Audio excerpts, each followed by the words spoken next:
நான் தான் ராஜ்டிங்கர். நான் முத பாடி கட்டின வண்டி.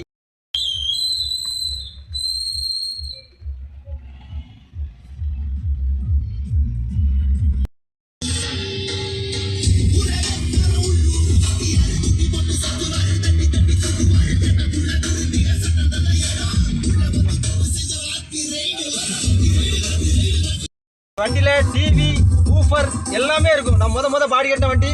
இந்த பாருங்க, டிவியை பாருங்க, சவுண்ட் வேணும் வண்டியில, சவுண்ட் வாலி பேச.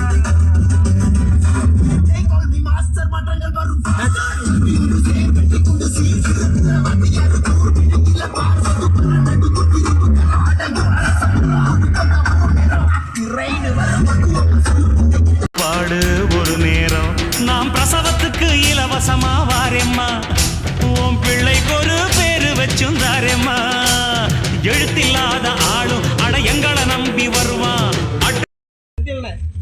ரேடியோ செட் வச்சிருக்காரு. ரெண்டாவது ஒரு ஆட்டோவில் பிரசவத்துக்கு இலவசம். முத எங்கள் ஊரில் தான் பிரசவத்துக்கு இலவசம் எடுத்துருக்கீங்க. எத்தனை பிரசவத்துக்கு இலவசமாக எடுத்துருக்கீங்க? நான் 37 என்ன இருக்கேன். ஆனால் 37 பேரை இது வரைக்கும் பிரசவம் இலவசமாக போயிருக்காரு. ஆனால் அந்த வண்டி நான் முத பாடி கட்டினதில் எனக்கு சந்தோஷம், அண்ணனுக்கு ரொம்ப சந்தோஷம். நீங்கள் ராதாபுரம் பக்கம் இந்த வண்டியை பார்த்துருந்தாங்கன்னா கண்டிப்பாக கமெண்ட் செக்ஷனில் கமெண்ட் பண்ணுங்கள். இந்த வண்டி வேலை பார்த்தது பிடிச்சிருந்தாலும் கமெண்ட் செக்ஷனில் கமெண்ட் பண்ணுங்கள். ரெண்டாவது ஐடிக்கு கண்டிப்பாக நீங்கள் ஃபாலோ பண்ணுங்கள்.